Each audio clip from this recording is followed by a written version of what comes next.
যে জুমার সালাতে আগে অংশগ্রহণ করবে সে কিয়ামতের দিন আল্লাহ তাআলার কাছে তত আগে পৌঁছে যাবে। মহিলারা মাঝে মাঝে এই আমল করলে কি ফজিলতটি পাবে? আর কত আগে মসজিদে যেতে হবে ওই ফজিলত পেতে হলে? সুন্দর প্রশ্ন করেছেন এবং কঠিন প্রশ্ন করেছেন। প্রথম কথা হচ্ছে, যে হাদিসটি উল্লেখ করেছে এটা সহিহ। ইমাম ইবনে মাজাহ রাহিমাহুল্লাহ তাআলা তার সুনানের মধ্যে বর্ণনা করেছেন। আব্দুল্লাহ ইবনে মাসউদ রাদিয়াল্লাহু তাআলা আনহু এভাবেই বর্ণনা করেছেন যে যারা যত আগে মানে মসজিদে পৌঁছবে ততই আল্লাহ রাব্বুল আলামিনের কাছে যাবে। একদিন আব্দুল্লাহ ইবনে মাসউদ রাদিয়াল্লাহু তাআলা আনহু মসজিদে প্রবেশ করলেন, করে দেখলেন যে আরও তিনজন আগে চলে এসেছে।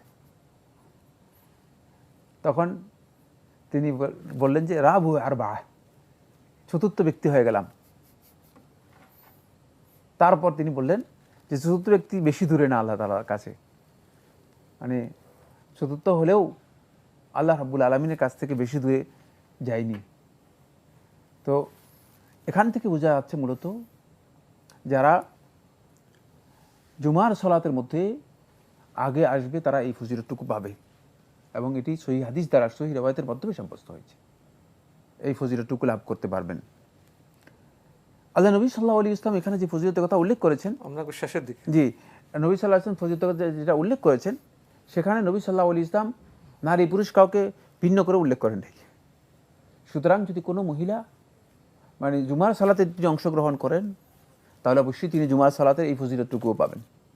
জুমার সালাতে যদি অংশগ্রহণ করেন তার জন্য জুমার সালাত যেমন আদায় করাটা তার জন্য মানে ইসলামী শরীয়তের নির্দেশনা, ঠিক এই ফজিলতও তিনি লাভ করবেন, এতেও কোনো সন্দেহ নেই। এই ফজিলতও তিনি লাভ করবেন, এতে কোনো সন্দেহ নেই। বাকি জুমার সালাত মহিলাদের জন্য বাধ্যতামূলক করা হয়নি। এটা সঙ্গত কারণে, যেহেতু মহিলাদের মানে হেফাজতের অনেকগুলো বিষয় রয়েছে বা অনেকগুলো দিক রয়েছে, যে কারণে ইসলাম তাদের উপর বাধ্যতামূলক করেনি। কিন্তু যদি তিনি এই ফজিলত লাভ করেন বা অংশগ্রহণ করেন তাহলে তিনি কিন্তু এই ফজিলত লাভ করবেন অংশগ্রহণ করার কারণে। কারণ রাসূলুল্লাহ সাল্লাল্লাহু আলাইহি ওয়াসাল্লাম এটা নির্দিষ্ট করে জানেন যে এই বক্তব্যটি দিচ্ছি তোমাদের মধ্যে যারা পুরুষ আছে তারা এই ফজিলত পাবে, আর মহিলা যদি থাকে তারা এই ফজিলত পাবে না। জি, তিনি পুরুষ হতে পারেন, নারী হতে পারেন।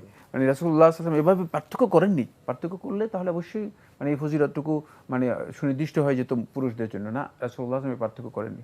তাই এক্ষেত্রে আপনার জন্য যেটা করণীয় সেটা হচ্ছে চেষ্টা করবেন, তবে যেখানে মহিলাদের সালাতের অ্যারেঞ্জমেন্ট আছে সেখানে মানে যেতে হবে।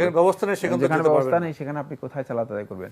যেখানে ব্যবস্থা আছে সেখানে গিয়ে আপনি চেষ্টা করবেন যত তাড়াতাড়ি যেতে পারেন ততই আপনি এই ফজিলত লাভ করতে পারবেন। তাড়াতাড়ি প্রসঙ্গে প্রশ্ন করেছেন যে কত আগে মসজিদে যেতে হবে ওই ফজিলত পেতে হলে? মানে আপনি যদি সবার আগে যেতে চান সেটাও আপনার জন্য জায়েজ রয়েছে। কারণ রাসূলুল্লাহ সাল্লাল্লাহু আলাইহি ওয়াসাল্লামের মানে সাহাবায়ে কেরামের আমল দ্বারা সাব্যস্ত হয়েছে। সাহাবায়ে কেরাম মানে জুমার সালাতে অংশগ্রহণ করার জন্য তাবকির করতেন।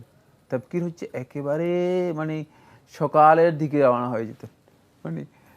মানে জুমার সালাতের জন্য মানে জাওয়ালের জন্য, সূর্য হেলে যাওয়ার জন্য বা সূর্য মধ্যাকাশে আসার জন্য অপেক্ষা করতেন না। তারা এর আগেই মানে জুমার সালাতের জন্য চলে যেতেন। এটা জুমার সালাতের একটি সুন্নাহ, সেটা হলো জুমার সালাতে আগেই চলে যাওয়া।